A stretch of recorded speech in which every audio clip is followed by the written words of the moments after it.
Good morning. My name is Matthew Otero, and I am the Senior Director of Data with tnAchieves. I'll be the one walking you through some of the statewide numbers as well as Houston County specific numbers today.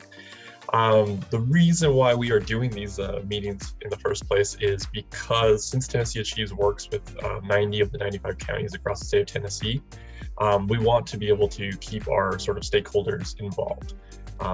It was also when Tennessee Promise was passed that a local advisory council would be created in each of the counties that we serve in or that Tennessee Promise is active in. And in that council, basically the county mayor would appoint people that have some, vested interest in the students of that county, and they would be able to provide guidance, feedback, and a layer of accountability as tnAchieves is serving those students. Generally, we do these in person.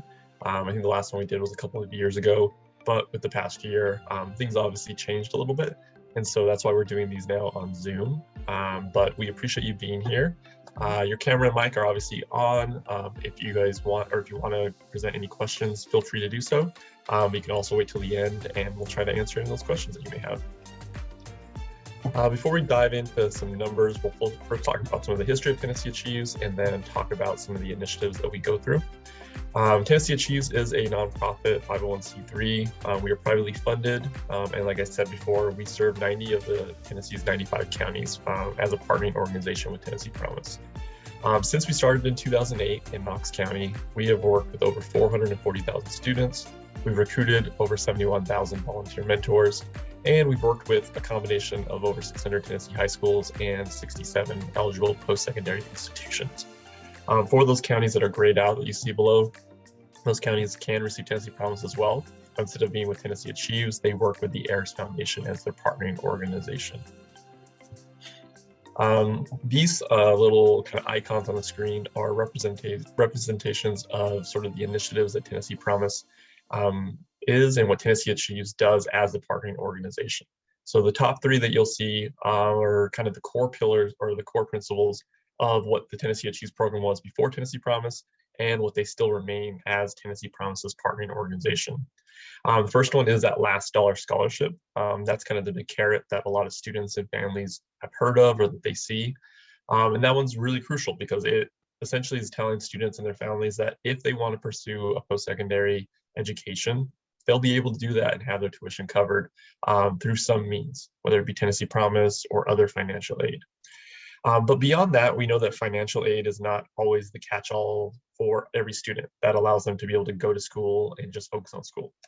And so the other two big core components that tnAchieves has had since 2008 has been the volunteer mentor that every student is paired up with and the community service requirement that students are expected to complete.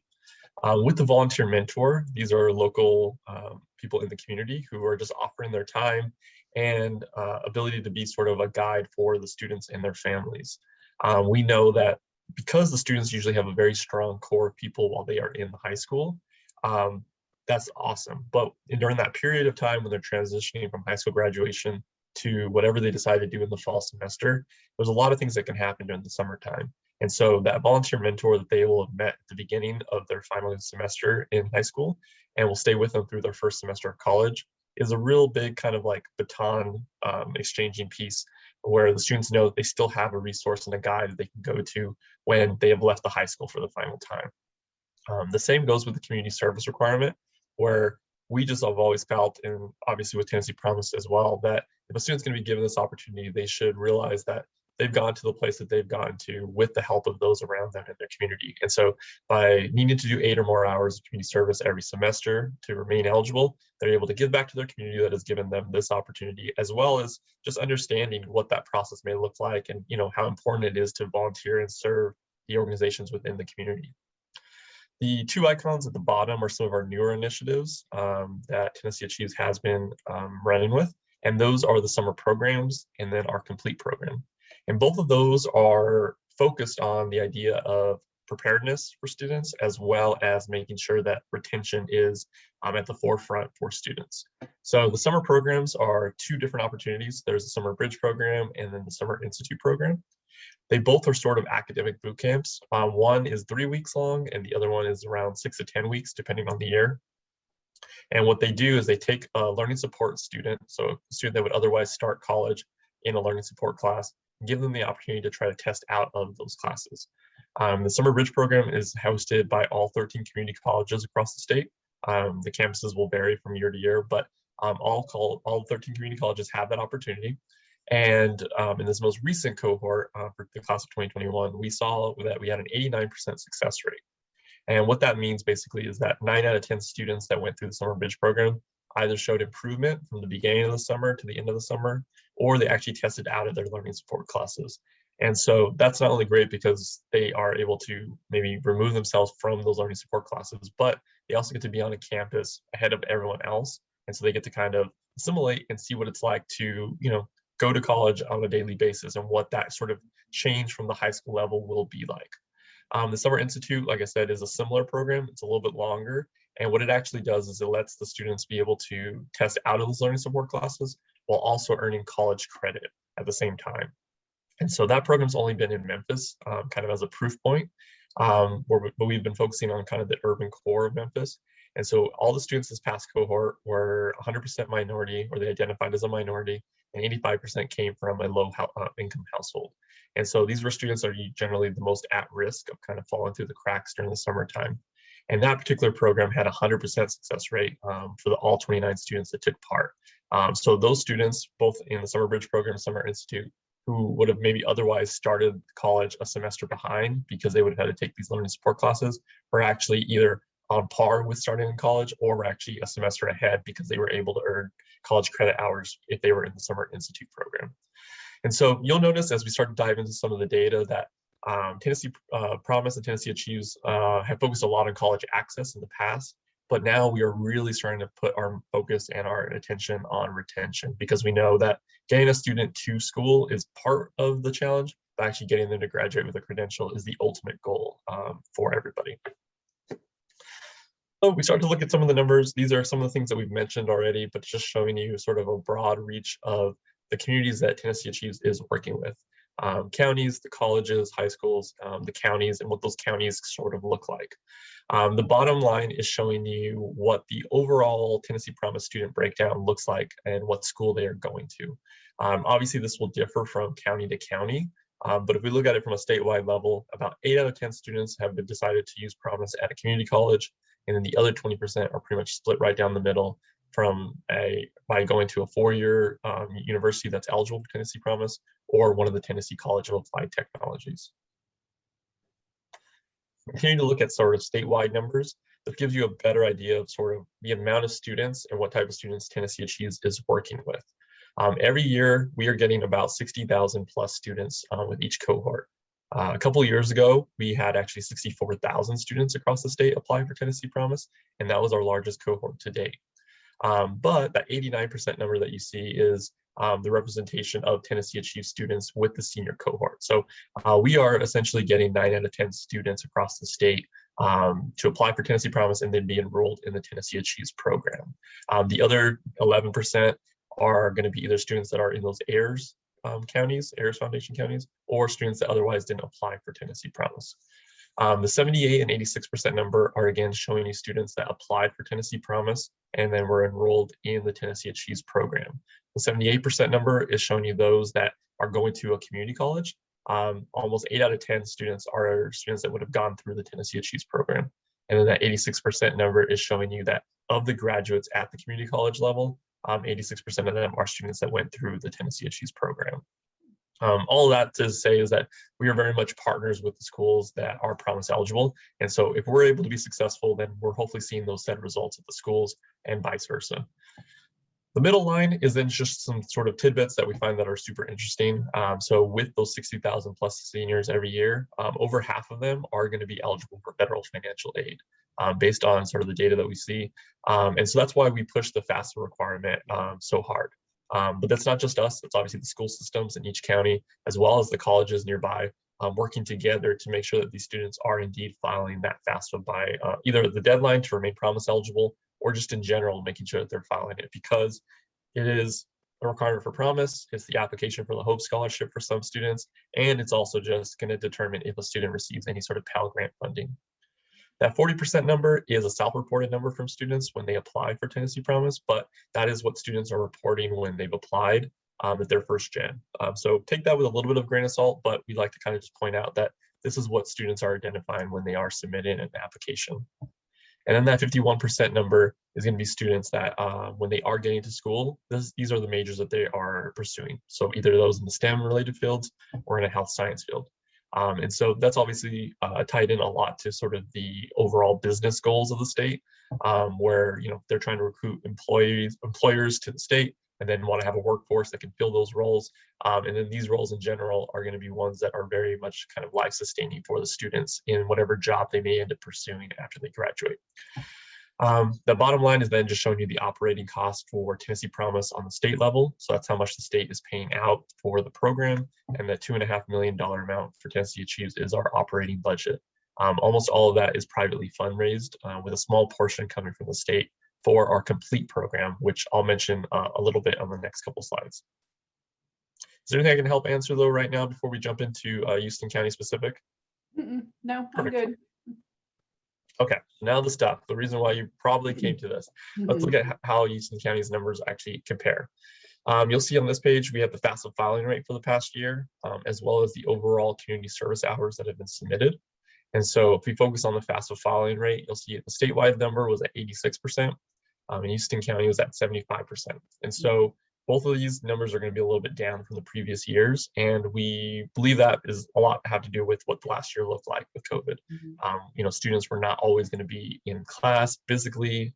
They did not have those touch point resources that they've always had.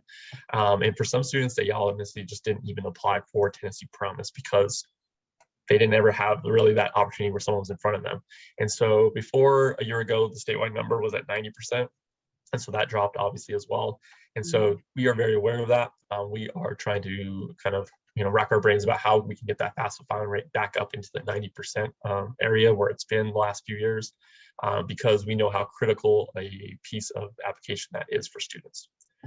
The community service numbers are obviously kind of that pillar that I talked about at the beginning, where it's just important to give back. And so you see the number of hours that Houston County students have given back in the time frame that they've been eligible for Tennessee Promise, and then the statewide number, which is just under 3.4 million, which we are really proud of. We always joke around that it kind of makes us the largest community service organization, even though we don't know if that's true at all. It's just kind of an internal joke we like to have. If we continue on, this is then going to show you some progress from the class of 2019. So statewide and Houston County's numbers. It's going to show you how many students applied, how many ended up enrolling with Tennessee Promise, what retention rates look like for that cohort, and then the 3-year graduation rate is going to show you from the class of 2017. Thing to keep in mind as we're looking at all of this is the number of applicants is obviously going to be representative of probably about 90% or so of the seniors in that county and from the state. And then the number that enroll with Tennessee Promise is just going to be those that are going to one of the eligible institutions. So that can be one of the 13 community colleges, one of the Tennessee College of Applied Technologies, or one of the eligible 4-year schools. That's not to say that, if we're looking at this, that 69 students didn't end up going to school from Houston County. That just means that some of them may have gone to an out-of-state school. They may have gone to a school that wasn't eligible, like one of the UTs, or maybe MTSU, or, somewhere in Memphis. Anything of that nature that kind of helps incorporate all that together. And then that first year retention rate is going to be how many of those students that started in the fall of their freshman year and then came back for their sophomore year. And so you'll see that Houston County is a little bit lower than the statewide average, but something to keep in mind with that as well is that because there was only about 10 students that started with Promise, you have one person that doesn't retain, it obviously drops it down much quicker. So definitely taking that with a grain of salt. And then the 3-year graduation rate, Houston County is actually right in line with the state. So 35% across the board. These numbers obviously are things that we should be proud of, because if we looked at from when we first started working as tnAchieves in 2008, the community college graduation rate was at 14%. And so it's grown in the decade plus that we've been working in it. But we still know that 35% is not the key. That's not the end game. We want to continue to boost that up. And so if we look at this here, this is going to again zoom us out on the statewide level, see some of the gains of students that have gone through the Tennessee Achieves program when compared to just their counterparts at a community college. So the gray bars are going to be just those first-time, full-time freshmen at community colleges. And so those will incorporate promise students and non-promise students, versus the green boxes are going to be students that apply for promise and were enrolled within Tennessee Achieves. So those are students that got the volunteer mentor, got the constant communication throughout the week, had their physical in-person team meeting, all those different things that Tennessee Achieves is doing, along with things like job shadow opportunities. If we look at those comparisons, we can see that Tennessee Achieves students that go to any of the eligible institutions are retaining at 14% better than their counterparts at a community college. And then if we take a step back out and that 74% number, that's showing that those students who at least apply for Tennessee Promise, go through the program, and then go to either an eligible institution or say, one of the UT schools, MTSU out of state, they're retaining at a 74% level. And so there is some sort of positive correlation of going through the Tennessee Achieves program rather than not going through it. And the same can be seen in the 6-year graduation rate. You see that 35% number of just students that are first-time full-time freshmen. If you at least go through the Tennessee Achieves program at a community college, you're at a 16% higher graduation rate. So numbers we're still not satisfied with, but things that we can at least see some positives from, and things that we're going to continue to pour fire on to try to get those numbers up. And so that kind of leads me back to the thing on the right-hand side, which are some of the programming that we've been doing. So I briefly mentioned the summer programs earlier. That was the Summer Bridge Program, Summer Institute. Those students that go through that are retaining at a 34% higher rate. The Complete program, which I didn't mention earlier, this is a program where statewide, if a student is coming from a low-income background, they are being paired up with a Tennessee Achieves staff coach. So these coaches on our staff are checking in with the students from their service area at least once or twice a month. They are kind of taking that role from the mentor of being a resource, a guide, an encourager for said students, and are also kind of becoming more of an expert in that service area for that community college or for those TCATs, because they're only working with students from those service areas. And so we can see that students from those cohorts are retaining at a 23% better retention rate. And then the last one that you can see here is Knox Promise. This one is based out of only Knox County, and it's through a private donation that allows us to essentially run the Complete program that I just mentioned, but for all students in Knox County. So regardless of income in that county, students are paired up with a Tennessee Achieves coach.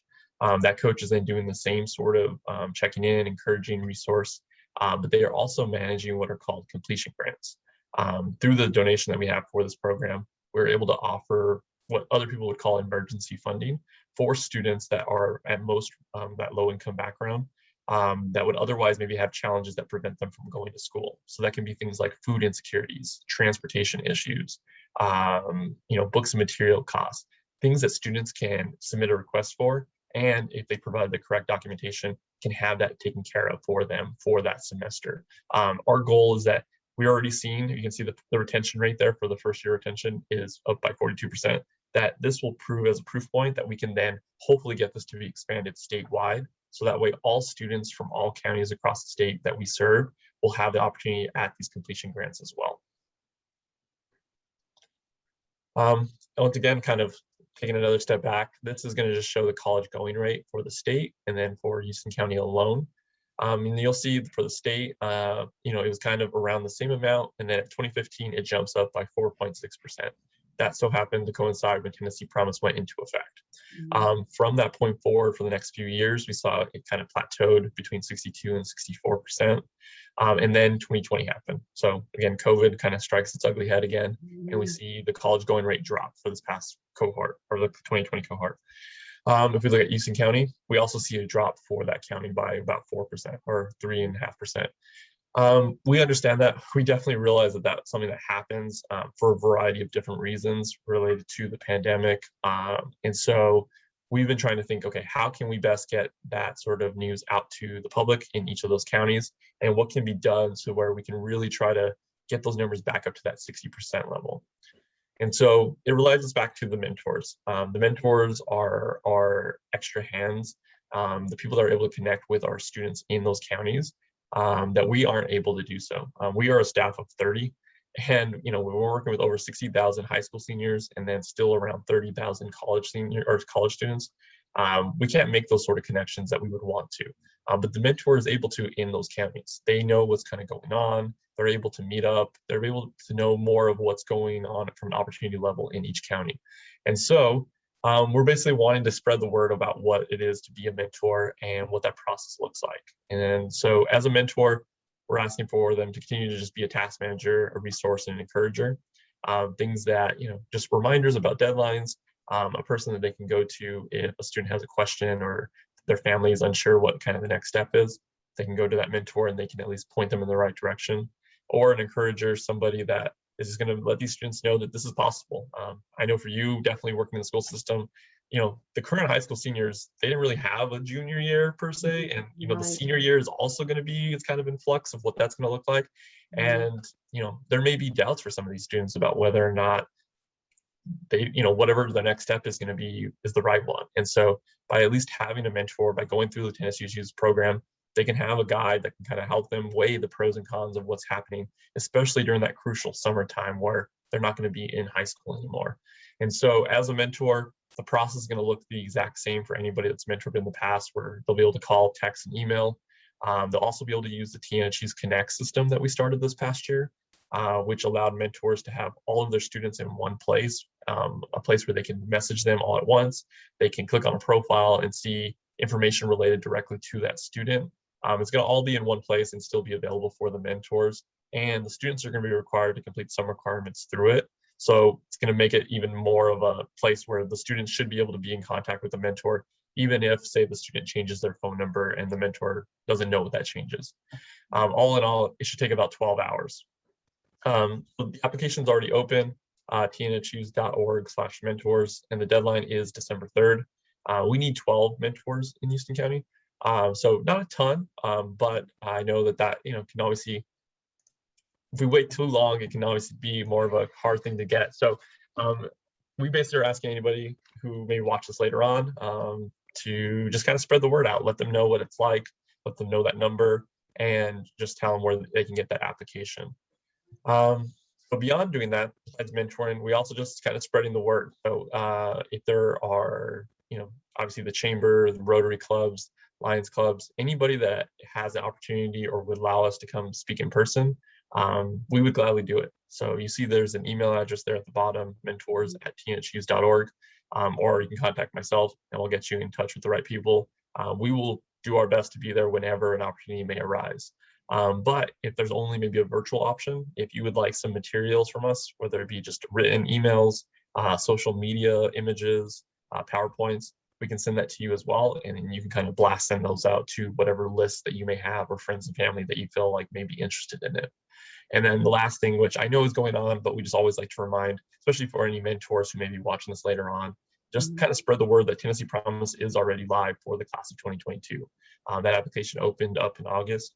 And we just want to make sure that every student is at least applying, because we've seen through the data that we presented here today, at least if they're going through the tnAchieves program, they're more likely to going to retain, even if they don't end up using Tennessee Promise moving forward. But it's always good to at least have this as a backup plan if it is your plan B or plan C. So with those 3 steps, be a mentor, spread the word, and then let people know about Tennessee Promise. Those are what we feel like will help us balance those numbers back up with things like the college going rate, things like the FAFSA filing rate that we know are so critical to kind of the success for the state as well as for the student. So this is my contact information, my email, my phone number. So at this point, though, is there any questions I can help answer or things that I can help clarify? I don't think so. Okay, well, perfect. Well, I appreciate you being here. I know that, there's a lot of things you could be doing on a Thursday morning, especially with